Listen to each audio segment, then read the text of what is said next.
We got Trent M. Clark with us. And listen to this. He was involved in 3 World Series. That's baseball, 3 World Series as a coach. He's a grow coach and CEO. We're going to learn about that. Leadershipity. We're going to find out about what that's all about. And he was a two-sport Division I athlete. 7 of 11 years he was in the championships. That's pretty impressive. He's an entrepreneurs organization member. That's actually how we met years ago. And he's a father of 5. He's got a new book called Leading Winning Teams.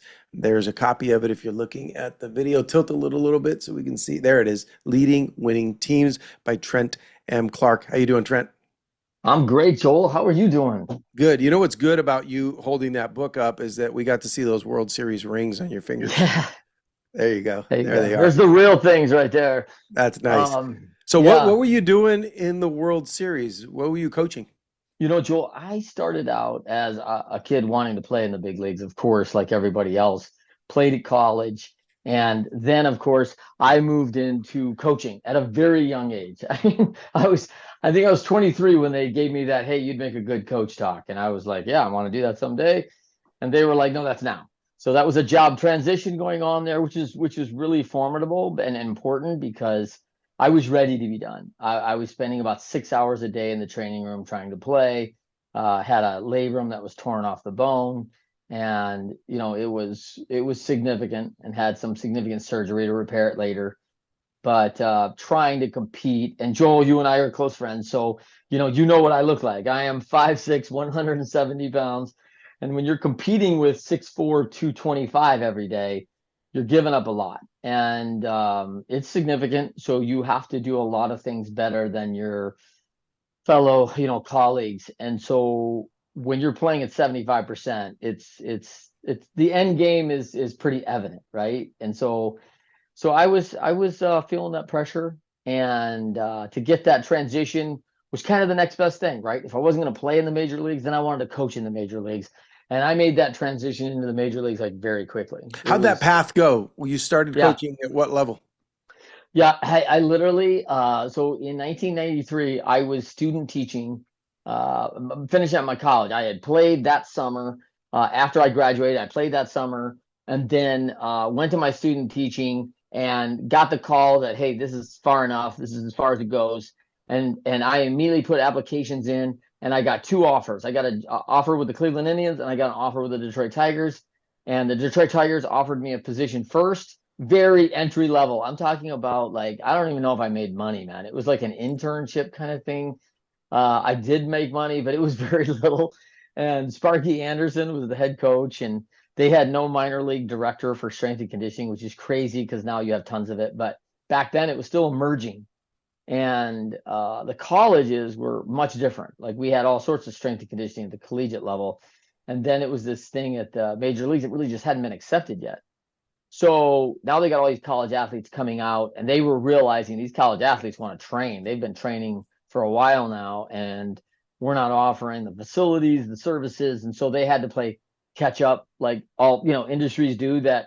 Hey, we've always done it like this. And when you have Major League Baseball, which is at that time like 100 and 21 years old, it's they're not moving at always that speed. It takes a long time to change and adapt. So that was a challenge, and then they adapted pretty quickly. I mean, over the last 25 years, it's significantly changed, and I was just on the forefront of it. Kind of a right place, right time.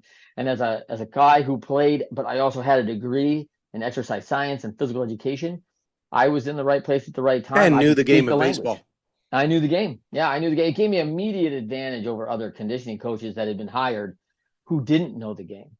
I mean, it was a little bit embarrassing at that time when you would have like coaches out who were very, I mean, they had masters in physiology, and the coaching staff had them running around spring training like, hey, listen, can you go get the bucket of curveballs? It's back on field 12.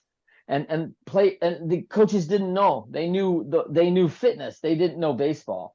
And so it's embarrassing when your colleagues are running around going, hey man, do you are the bucket of curveballs here on 12? And everyone's Curveballs. in on it now. They all laugh, and then now they're hooting and hollering over you.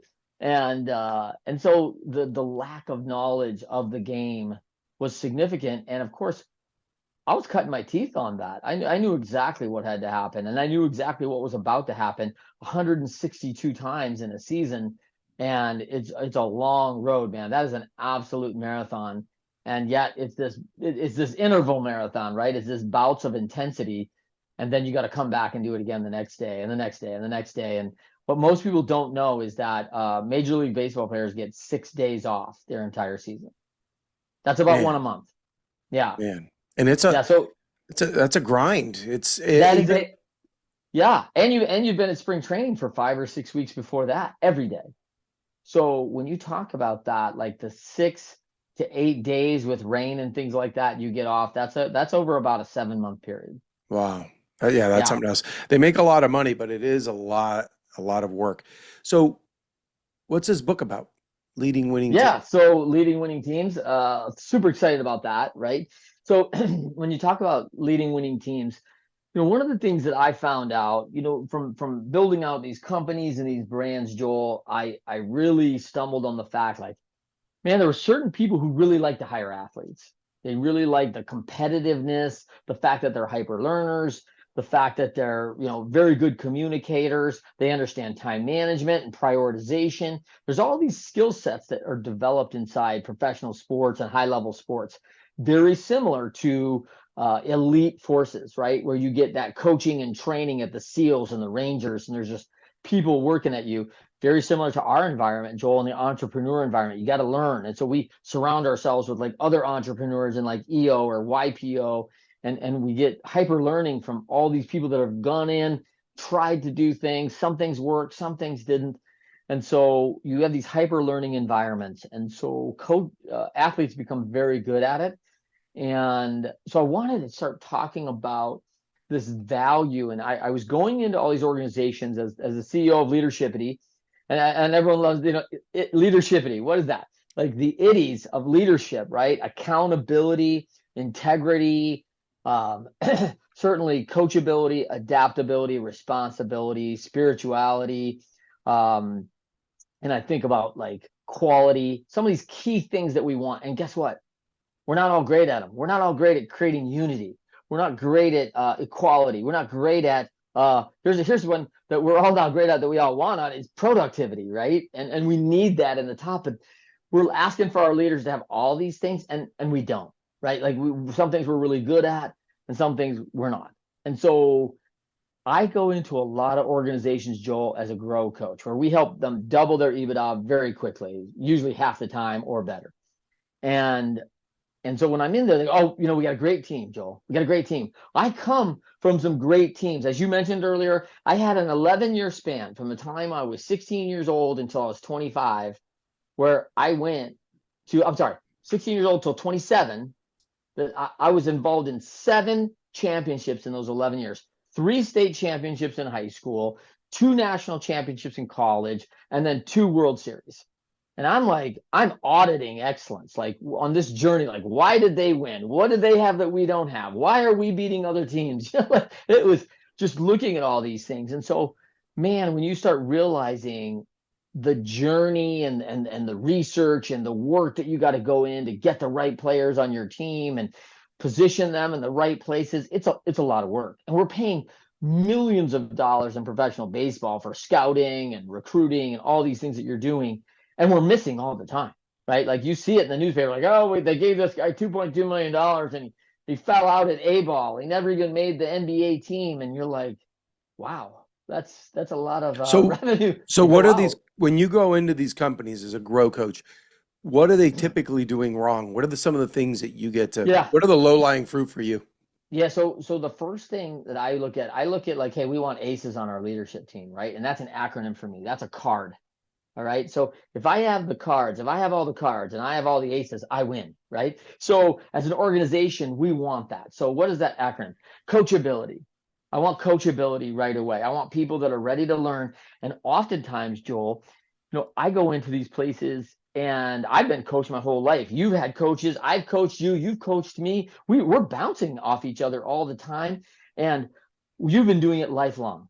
And I go in to meet an executive in an organization who hasn't had a coach since they were 17, 18 years in the band or the symphony or theater or a team, whatever. right? And so it's like, hey man, you're 48 now. It's been 30 years since you've had a coach. Coachability is not high.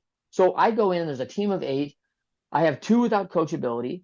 I have 2 that have no adaptability. This is the way we've always done it. We can't do it another way. La la la la la. I'm like, no, I think we're gonna have to change it. We're gonna have to grow.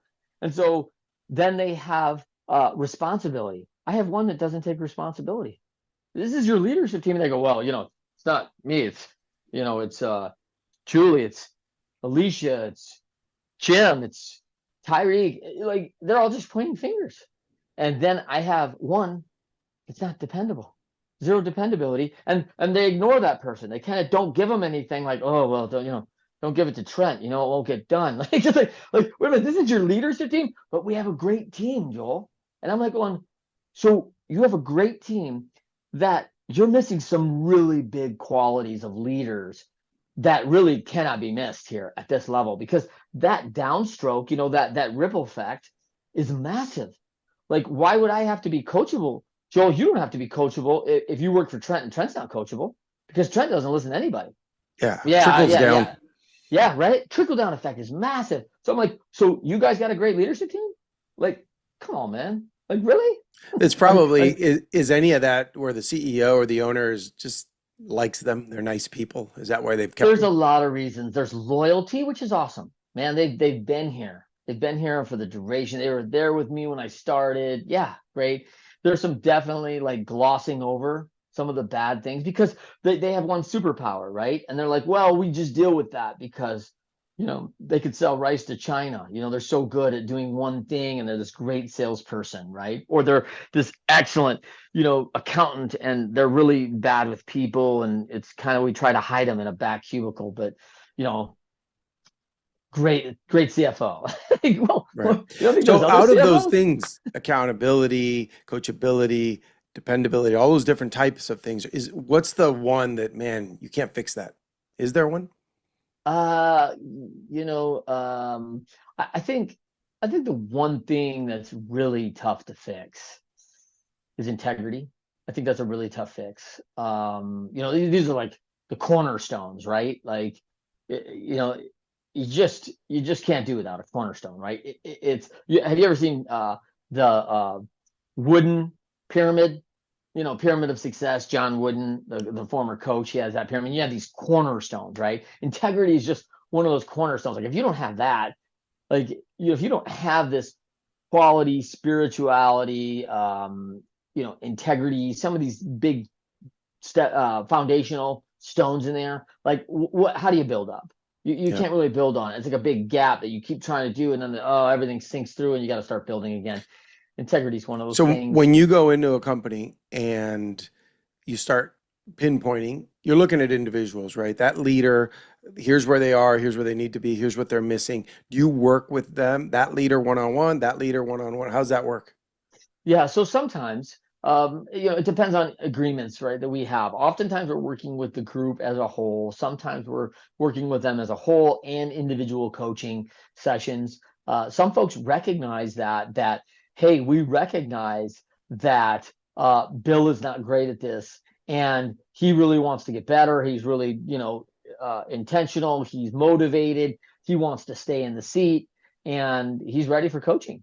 And that's great. I mean, that's a great start. And that doesn't mean that'll happen necessarily, but at least having the motivation to go do it and be ready for it, I think is a huge deal. That to me is well past 50% of the mark. Someone who's willing, right? Oh yeah, it's Because huge. Joel Hughes, that you and I know, hey, we love people that say, I will get better at this. I will take the coaching. I will take the garbage out because our cleaners are off this week for vacation. I will do, like the people that say I will, we can look past a lot of things for people that get stuff done and step up and Yeah, they take got the right responsibility. attitude. Yeah, So I want to paint a scenario because I've seen this in real life and I'm working through one right now. Two employees, one is extremely knowledgeable, but not a people person. Short temper, will let you know what they're feeling. Hey, you're doing it wrong, right? Makes people feel bad, but brilliant and does an amazing job. And then you've got another manager, these are both managers, also does a good job, but is so soft, doesn't hold people quite accountable, gets offended by this other peer of sure, theirs. sure. How do you work through that? Because I'm actually working through a situation like that, helping a company right now. I don't Yeah. do it at the level that you do, but I did get brought on temporarily to see if I could help them. My next step is to take them to lunch together and try to just become friends. But that's it. I don't have a lot there. Yeah, so there's a couple different things. I've seen some really significant scenarios like that. Once upon a time, there was these two folks like that, just like that in the company that stood to make a ton of money, and they were on a great leadership team on a rocket ship, rising up. And they were warned, like, hey, listen, you two have got to come together and get along. They were both brilliant people, very good at what they do, just disruptive to the leadership team because of this angst. And they decided they couldn't do it. They were both eliminated. Two other smart people, probably not as smart, brought in, but great team members. And they were already on the rocket ship anyway. And both those two lost $18 million in stock value on that sale. Like, this is the cost of getting along, right? Like, there is a cost to an organization inside that. Now, that is extreme, right? But when you see these two, the couple things that I do right away is, first of all, self-awareness. Like, run a disc, run the culture index, run what they are, and so they can really talk about who they are and accept, this is who I am, this is my style, and like it or not, I could really improve some things here, and I can understand now how other people may view me. And so perception's reality, right? So we have to get that. There's two very those are two very common scenarios, by the way, with leaders, right? And one of the things I find with really brilliant, educated, they're usually C's on the disc. They're very conscientious. They're very thorough, methodical, but they're also kind of blurters. They want the absolute truth in the shortest amount of time. So they have no problem when you give them 3-word answers and tell them actually pretty critical things, as long as your wrong is not in there. They're Mhm. going to accept about everything. If you tell them you're wrong, you may end up behind the woodshed in an argument, right? Like, that's the only time you'll see these people get fired up. So they're C's, and they got to become aware that, hey, not everyone enjoys the abrasive, abrupt 3-word analogy, and that's not your style. So, by the way, they also really don't have an intent to offend people. That's not their intent. They have no problem you talking to them the same way, right? It's kind of our love language, right? We know our love language, and I give my love language to everybody, expecting everybody's going to give it back to me, right? And then they don't, and I'm like, what are you doing? Like, I gave you all this affection, and I showered you, and then you didn't shower me back with affection. What are you doing? It's not their love language, so Yeah. they're not going to repeat it back, right? So he or she, this person, they don't need it.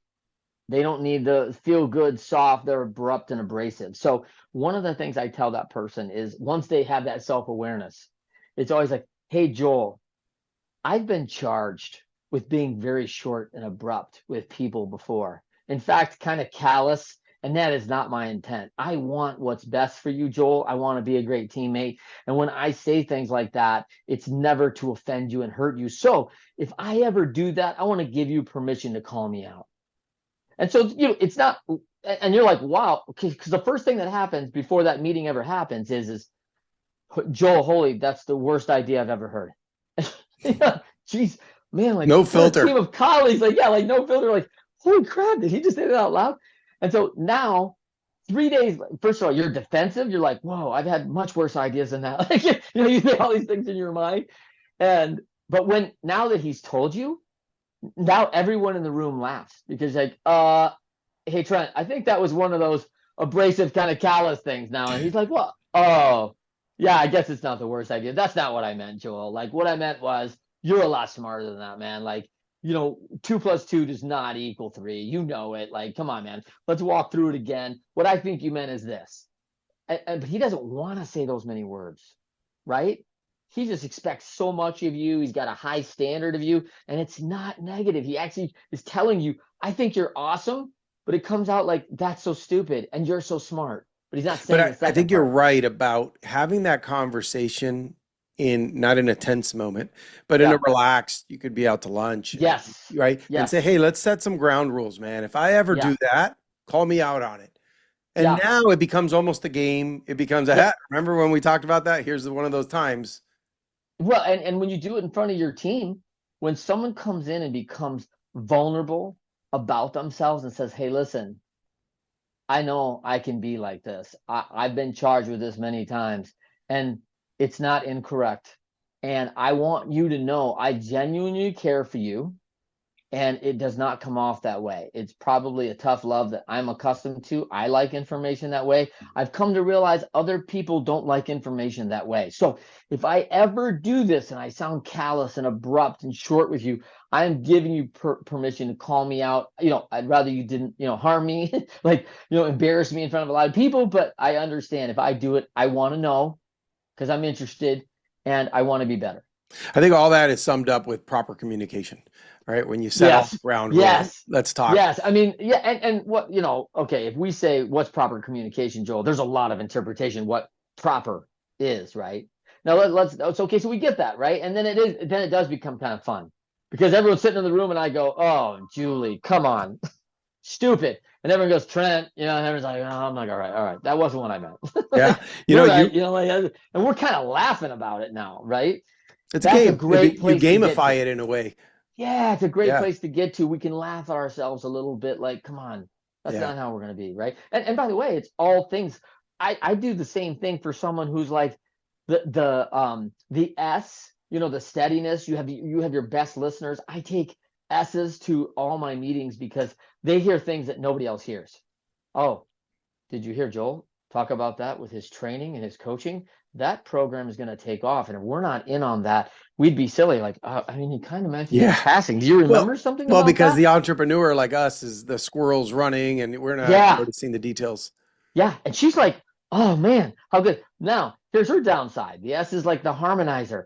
No, let's get in a circle and sing Kumbaya. No one should argue and disagree. Like, we're gonna disagree. We got to get used to that. So if she's like, hey, I'm afraid to speak, this is now, hey, oftentimes when things get heated, my natural is flight. I'm not a fight person. I'm a flight person. I want harmony. I get anxious. I get nervous. I start sweating in these meetings when we disagree and Joel and Trent are yelling at each other, going, no, that's not the way we should do it. This is the way we should do it. And they're debating, and I'm like, can I melt into my chair? Because this sucks, and we're like, no. We want to hash it out in here. So then we go out there aligned and we want to hear your opinion. So I'm going to really fight against my desire to fly away and to harmonize the situation and still give you my opinion, even when I think it might even raise the temperature even higher in the room.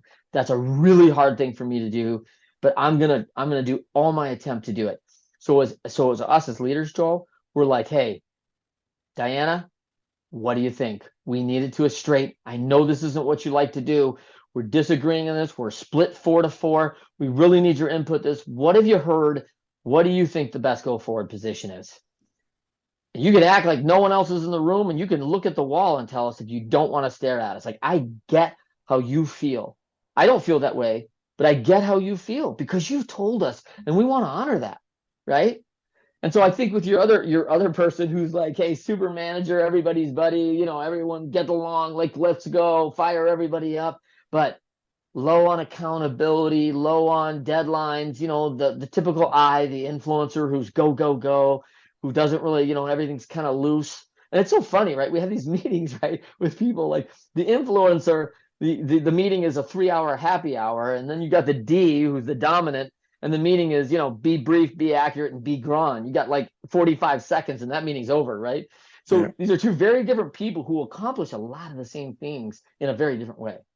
So now the influencer has to be like, hey, listen, I know like it's important for me to be liked. And sometimes I prefer that over even being respected. And that's a challenge that I'm facing as a leader because I know I need to move into earning people's respect.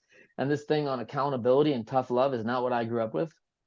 And I But know that I need to be. self-awareness, you said it earlier, and there's the example here.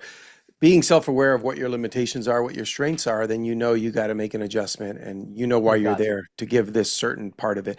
I'm really glad that you mentioned the five love languages because it applies to everything. I just interviewed Dr. Gary Chapman from the five love languages.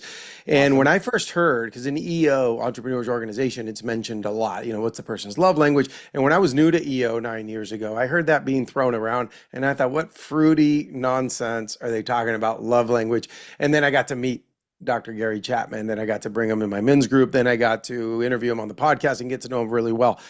That stuff goes way beyond a marriage, way beyond a boyfriend and girlfriend relationship. It's day to day. I mean, I wish I could know my neighbor's love language, right? For when Yeah. they take in my garbage and I could thank them some way.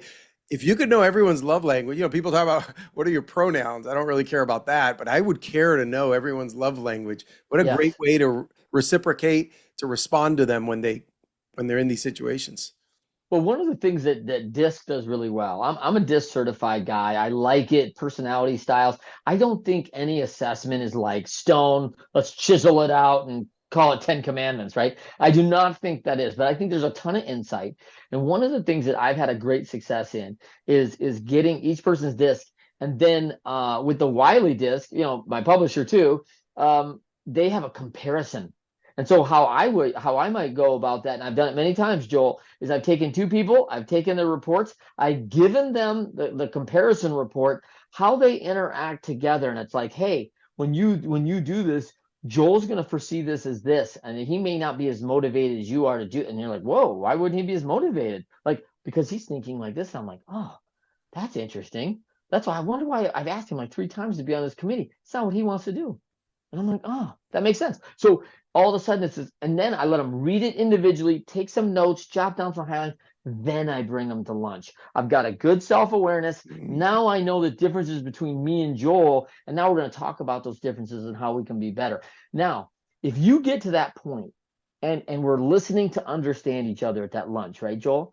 And we genuinely listen to each other to understand each other and be very okay that we're different people. There's nothing wrong with being different. In fact, I celebrate that because I don't need 20 more Trents. We'd have major problems at my company, right? If everybody's like me. So like, that's awesome.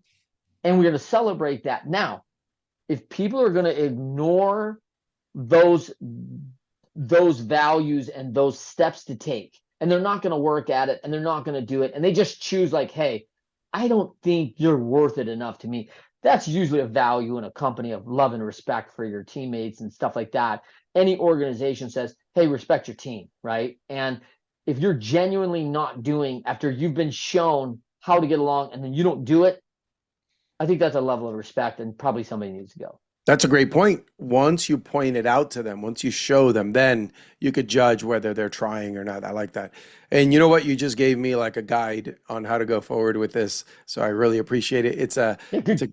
Awesome. coach. I like coaching sessions, live coaching Yeah. sessions on the podcast, man. This is Yeah, awesome. that is fantastic. But I'm sure there are other leaders listening to this call and who've had situations like that or will have it. So this is very valuable. Now, let me ask you this. You went from working for a Fortune 500 company where you're already in the door. You could have stayed in Major League Baseball, or that company's so big, right? You're owned by Disney when you worked for the Angels. You could have gone 20 directions. It's a massive company. Then what'd you do? You jumped into entrepreneurship. Why would you do that? Yeah, great question. Yeah, why would I do that? I'm still questioning that decision, Joel. I'm just kidding. I'm just kidding. I had 3 boys at the time, and we were talking about having a fourth child. And I was at this point where I sold one of my companies. I owned 1-800 Got Junk. I started with a franchise and had a first right of refusal on a second franchise. I enacted that and then built that up to 32 franchises. And then I sold my lot of franchises.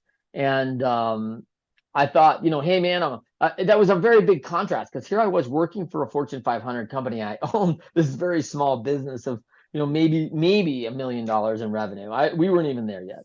And so, man, when I looked at that, I was like, wow, it was very different from being a shareholder in a Fortune 500 company, how they did business to small business. Because if I ran my business like those companies ran my business, I'd be broke because we don't have the resources. We don't have the same things that they have, right? And that was a hard journey to watch and follow. And so when I sold it, I was thinking like, man, I'm going to be a front office executive. and I was met with some judgment. I think I was met with some bias, right? That, look, you couldn't be a corner suite executive. You're a strength coach. And I'm like, well, I've trained the best athletes in the world. Don't you think I could train your employees and train other executives? And I do have, graduate level work. I am one of the most educated people here in the building. Like, I mean, like, there's not too many people who have a master's around here. And so I'm like looking at this thing like going, man, it was just, but they weren't, I felt like it was a huge hurdle to overcome. And I thought, like, man, I've overcome a lot of hurdles. I don't even know if I want to like fight this fight for 20 years only to find out I can't get over the hurdle. And so I felt like, man, I can be a CEO tomorrow. I've already been one. I can keep going on the entrepreneurial journey. I was on my fifth business by then. So I was But at like, that time, you were working in Major League Baseball? yeah, Yeah. How'd you do? So the off season, I get it, you're free. But what about you were traveling with the teams, right? yeah, How'd you yeah, handle all both? over the place. Yeah, I put leadership in place, right, Joel? I mean, that's what we do. I can't be everywhere. And so we put leadership in place. My wife is a partner in the company, and she managed some of the day-to-day office things, and I found a great general manager, and and I kept working at getting better people. And as I got better people, I found out my job got a lot easier. And I put those people in the right seats and I gave them some autonomy to figure it out and grow the brand and dang it if they didn't do it. Like Tell me with about that. McGrail, kill them, man. Like, I love the idea. I did it before I sold my company for the last good 10 years, where I put people in place to handle things so that I didn't have to worry about every little detail. I mean, yeah, just to give it an extreme example, I don't want to take out the garbage every day as the owner of the company because I got better yeah, things I could do with my time that could really yes, drive revenue, that could yeah, think differently. So when you start handing out responsibilities, how do you walk that fine line of getting yourself out of the day to day, because that's the dream, yeah, yeah. and yet keep them accountable and make sure you're all going in the right direction? How did you do Well, that? I mean, yeah, I mean, I'm a growth coach, man. I use a software called Bloom Growth. It gives me, what I want is I want great communication and we need execution. And what we are doing as Joel and I as CEOs, we are constantly trying to free the 80% of activity of what we're doing into the top 20% of what's important. Because if we're doing the best of what we do at 20%, skyrocket. We're just on a rocket ship, man. Like it's a hockey stick growth, right? Because also I've got good people who do things. Did you ever do those reports or something that you had to do that you weren't good at? Like I had one of those that we did every Friday morning for my meetings when I was like 30. And I would, what I would do it? I would do it at Thursday night at about 11:30. And I would, dread it all week. I would be like, oh, I'd put it on my calendar to do, and then I'd find anything else to do on my calendar than that. Like I could remove that off my calendar for like a dog walk or something, like anything of unimportance, because I didn't want to do it. And again, the challenge with it was I was actually kind of good at it, but I didn't like doing it. So it gave me no energy, it gave me no value. And so I did this for like a year. And then I got this young lady on my team that was fabulous, who was like an Excel genius. And I was like, man, I got to tell you, Tricia, like this report I hate doing. And this is a huge deal to our firm. And it's got to be right every Friday. And I just think, I'm not sure, but I think you can handle this. I think you could take this to the next level. But if I give this to you, I mean, you cannot let this team down. You're going to have to show out because you're kind of a new person on the executive team. You got to take this thing to the next level. Do you think you're up for that kind of challenge? She was like, I think I can make this a lot better, Trent. And I want you to have faith in me. And I'm like, I'll do it. I mean, listen, I was so happy. Like, I would have given it to her if she said, hell no, I don't want it. Right. Like, but I'm building it up, right? Because I want, and of course, she takes it. And the first week, we got pie charts and graphs and it's gorgeous, right? And everyone on Friday morning goes, Trent, you did this? I'm like, oh, no, no, no. Like, Diana, shoot. And everyone's like, oh my gosh, this is awesome. She's getting everything, the praise, because this isn't, I'm good at, this is my 2 zone. My 4 zone is I'm good. I love it. It gives me energy. Everybody gives me praise. 3 zone, I like it. I enjoy it. Still gives me energy. 2 zone, I don't like doing it. This drags me. Oh, I'm good at it. You ever have those things where people are asking you, oh, Joe, you're good at this. Could you do this for me? And you're like, Ugh, I don't want to do it. that's a curse.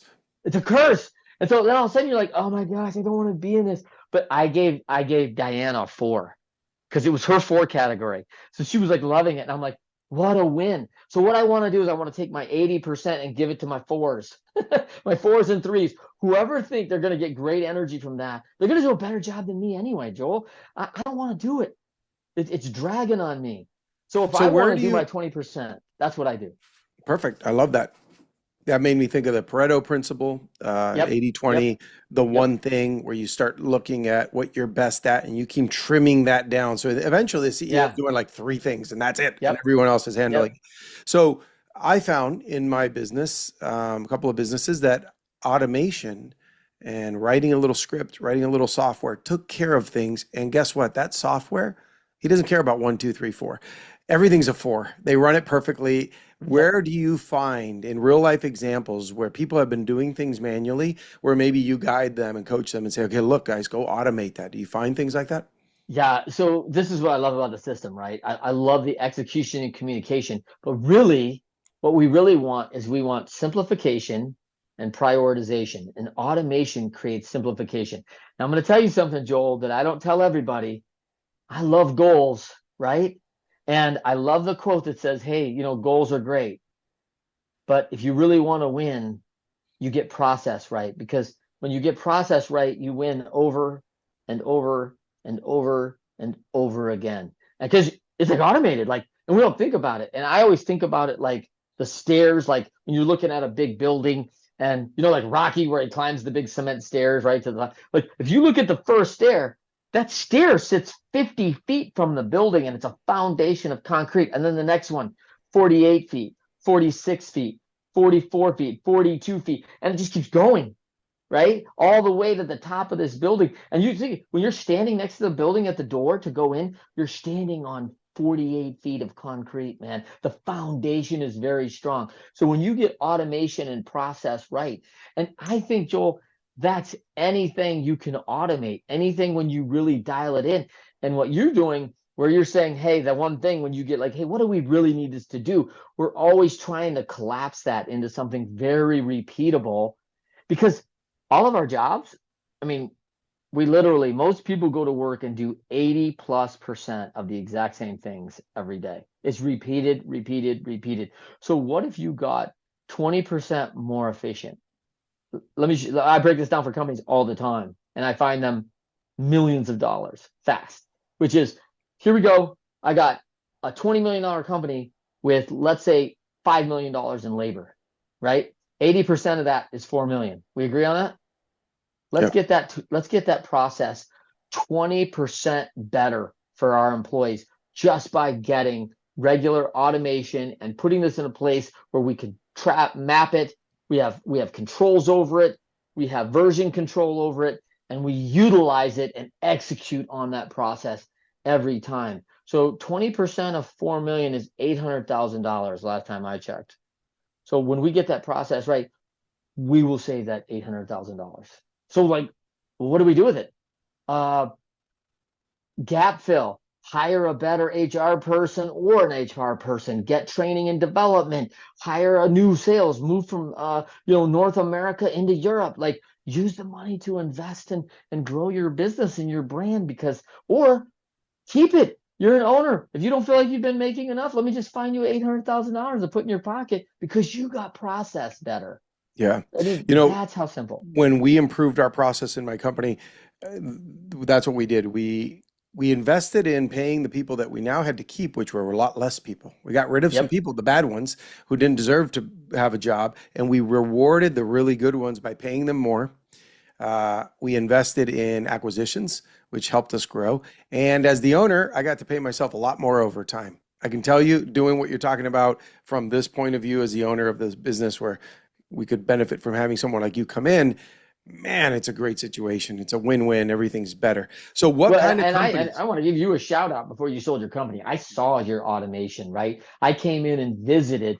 Me and my fellow EOers, we came down and visit. Joel opened up his door. It was incredible to watch how he's doing e-commerce and picking orders in an automated system using nothing more than an iPad, which is, by the way, brilliant. It's a system that's already in place, off the shelf stuff, little customization. But like at the end of the day, that process ramped up. I mean, Tell me you didn't get a 20% savings. Oh, more, It, more. No, yeah, we well, cut more. we I cut mean, our I labor in use the half. 20% as a low end, That's a right? low end. We cut our labor in Yes. half. Our errors went to zero, and I didn't have a job anymore. As the owner, I didn't have to do anything. We're, seven-figure EBITDA, and I got to step away and not come in anymore. That's pretty good. That for me was phenomenal. So, Well, what type of and company? so what I want to tell people about this, one more thing to add to your company is when people see that, it's very turnkey to buy. They see the value, they see the higher end EBITDA and go, wow, your EBITDA is a lot higher per capita than everybody else in the industry. How are you doing it, Joel? Oh, and by the way, on the industry standard of a 3x EBITDA, and I'm just using that as an example, you're better at it than anybody. So that means you get a 4x. So it's like, oh, guess what? He has a higher value brand, and that's where we come in. We do it. We say, hey, listen, your company today is $1 million EBITDA and a 5x year five. When we're going to get done, you're going to 10x this thing. All of a sudden, it's $7-8 million EBITDA. They are the best in class business. They have a better life than they've ever had in their life because of the things you said. You're doing the intentional things now, creating more value, paying yourself more. Life has never been better. They don't even know they want to sell, except now when the 8 million instead of 5, they're like, oh, you're better than everybody. So we'll give you 6. And you're like, 8 times 6, 48. That's a lot better than 5. Like, Yeah, right. And we did yeah, that all in like 5 years, man. Like, and you go hard and you're like, yeah, we create a lot of value fast.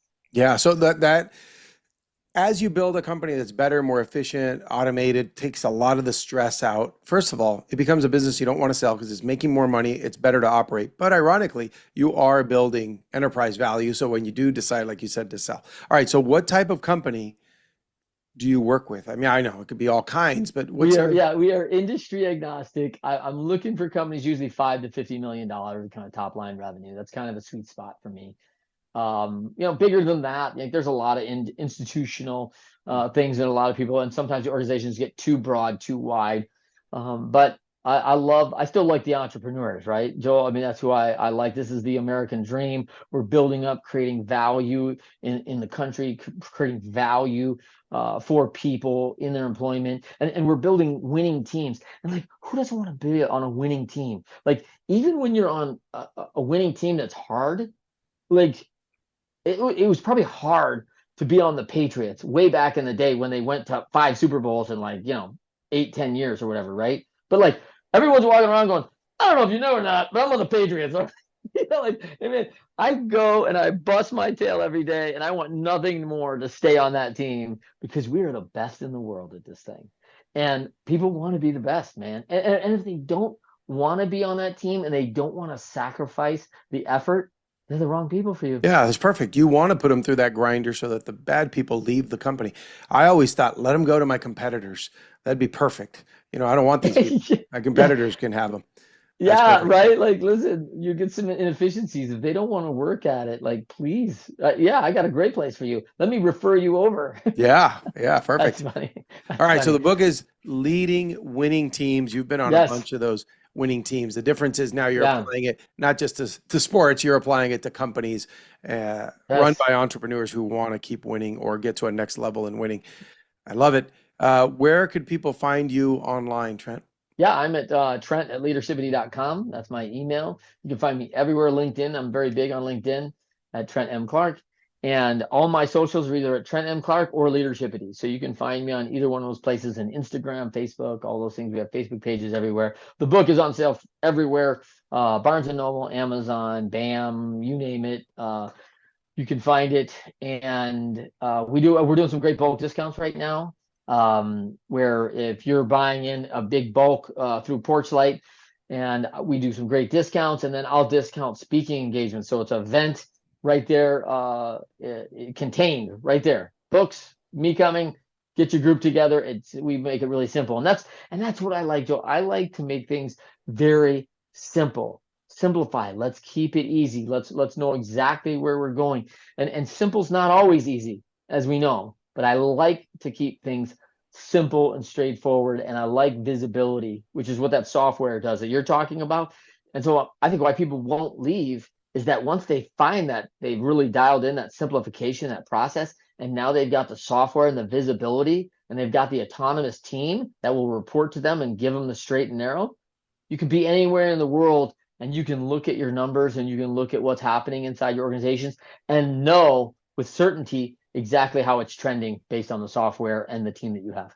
Yeah, what a different way to lead a company instead of being there 50, 60, 70 hours a week, stressing out, not knowing the information. You could be on a remote island doing a good job. All right, Trent, thank you very much. I've heard you speak in person multiple times to EO, Entrepreneurs Organization, where I'm a member, and I think you are the real deal because I've seen you speak to groups. I can just imagine how you speak to companies and help get them to the next level. Thank you for being here. It's always a pleasure to see you. Thanks, Phil.